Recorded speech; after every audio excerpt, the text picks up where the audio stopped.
Rahul Gandhi protest में बैठे या दूसरे देश में जाए, इससे किसानों की ठंड में कोई कमी नहीं पड़ेगी जो सड़क पे बैठे। नहीं, एक मिनट। थाने बाद में जाना, बाद में बदला लेना। अरे नागिन पार्ट 1, पार्ट 2, पार्ट 3 बनाने की कोशिश कर रहे हैं क्या बदला लेना? अगर बोलने का मौका मिलेगा तो बोलेंगे, वरना आपसे नहीं, आप बोलिए। अगर उनकी आवाज को हम कंट्रोल करेंगे तो फिर वही लोग सवाल उठाएंगे कि विपक्ष की आवाज को कंट्रोल किया जाता है।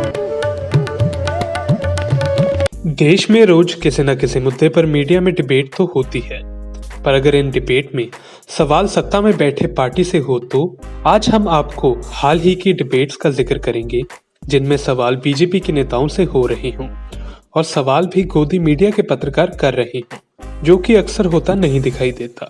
आज तक पर किसानों की मीटिंग के बाद डिबेट हुई। इस डिबेट में अंजना ओम कश्यप ने किसानों की समस्या का समाधान न होने को लेकर बढ़ती ठंड को देखते हुए बीजेपी नेता से इस मुद्दे पर सवाल किए, जिस पर वह गोलमोल जवाब देते नजर आए। सोनिया गांधी तो जब चर्चा चल रही थी तब पार्लियामेंट में नहीं थी, राहुल गांधी पार्लियामेंट में नहीं थे। उद्योगपति की बात करती है सोनिया गांधी। कैप्टन अमरिंदर सिंह का ट्वीट है मेरे पास, मैं दिखा दूंगा। उन्होंने स्वागत किया राहुल गांधी के प्रोटेस्ट में बैठने से हल थोड़ी निकलेगा सर। बातें तो आप लोग बहुत बलवान करते हैं। मेरे सवाल का जवाब दीजिए। नहीं गौरव जी, आपने कहा हल हम बातचीत से निकाल लेंगे। मुझे ये बताइए, असली हल तो तब होगा ना जब एमएसपी किसान को मिलेगा, और उसके लिए आपको ये बाध्यता प्राइवेट कंपनियों पर भी करनी होगी। बात बड़ी सिंपल है, वही बात है जो सड़क पर हर आदमी पूछ रहा है कि जब पीएम कहते हैं कि एमएसपी आपको मिलेगा तो कानूनी अमली जामा पहनाने में क्या प्रॉब्लम है? बात तो ये है ना असल। इसका जवाब दीजिए। राहुल गांधी प्रोटेस्ट में बैठे या दूसरे देश में जाए, इससे किसानों की ठंड में कोई कमी नहीं पड़ेगी जो सड़क पे बैठे। नहीं, एक मिनट।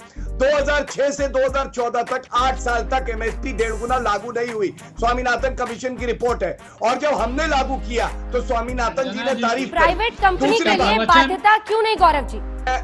एमएसपी की बाध्यता प्राइवेट कंपनियों पर क्यों नहीं? एबीपी न्यूज पर बंगाल में हो रही राजनीति को लेकर डिबेट हुई।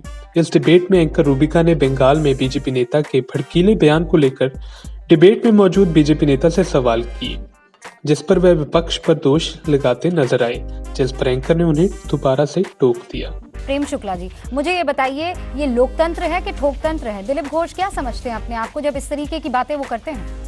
कई बार चीत्कार जो है, जब किसी पर घाव लगता है तो चीत्कार निकलते समय भाषा जो है वो संवैधानिक होगी, बहुत जो है शालीन होगी, ऐसा आवश्यक नहीं है। तो दिलीप घोष की भाषा निश्चित तौर पर विवादास्पद भैया नेता करे तो समझ में आता है, ये कोई छोटा नेता करे तो बात समझ में आती है। प्रेम शुक्ला जी, दिलीप घोष अध्यक्ष है पश्चिम बंगाल के, और वो क्या युवाओं को कह रहे हैं कि हाथ में आप हथियार उठा लीजिए। सारे हिंदुओं को हथियार उठाने की बात कर रहे हैं वो। आत्मरक्षा हथियार उठाना हमारा संवैधानिक अधिकार है। मैं यहाँ अगर वो ये बात कहकर रुक जाते तो सर मैं डिबेट ही ना करती कि आत्मरक्षा के लिए हथियार उठाना है। वो 2 कदम आगे जा रहे हैं। वो कह रहे हैं पुलिस के पास बाद में जाना, थाने बाद में जाना, बाद में बदला लेना। अरे नागिन पार्ट 1, पार्ट 2, पार्ट 3 बनाने की कोशिश कर रहे हैं क्या बदला लेना? किस बात का बदला लेना? आज तक पर कोरोना वैक्सीन आने पर विपक्ष के बयानों को लेकर डिबेट हुई। इस डिबेट में जब विपक्ष अपना जवाब दे रहे थे तभी संबित पात्रा बीच में बोलने लगे और एंकर को भी टोकने लगे, पर एंकर ने संबित पात्रा को करारा जवाब दिया।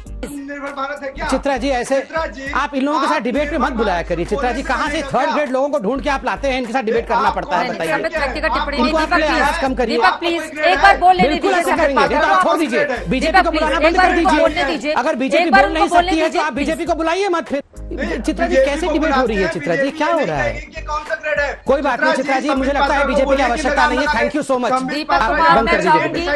एक सेकंड रुकिए। नहीं चित्रा जी, कोई नहीं चित्रा जी, ये जो लड़ाइयाँ आप लोग करवाते हैं ना, आप लोग, मैं तो शांति से इनको सुनता हूँ। आप लोग जानबूझ के आवाज इनकी कंट्रोल करते नहीं है। लोग सुन नहीं पाते, समझ नहीं पाते। ये लड़ाइयाँ पसंद नहीं है। अगर बोलने का मौका मिलेगा तो बोलेंगे, वरना आपसे नहीं। आप बोलिए, अगर उनकी आवाज को हम कंट्रोल करेंगे तो फिर वही लोग सवाल उठाएंगे कि विपक्ष की आवाज को कंट्रोल किया जाता है। 1 सेकंड, 2-3 बातें मुझे लगता है जिसका स्पष्टीकरण संबित, 1 सेकंड। संबित पात्रा, आपसे भी गुजारिश है, और बाकी दोनों जो विपक्ष के, प्लीज आप तमाम लोगों से, सभी लोगों की आवाज डाउन कीजिए, सभी लोगों की आवाज डाउन कीजिए। खैर, गोदी मीडिया ने सरकार से तीखे सवाल करना शुरू तो किया, नहीं तो गोदी मीडिया के तीखे सवाल के निशाने पर ज्यादातर विपक्ष ही नजर आता था। Bureau report, Punjab today TV.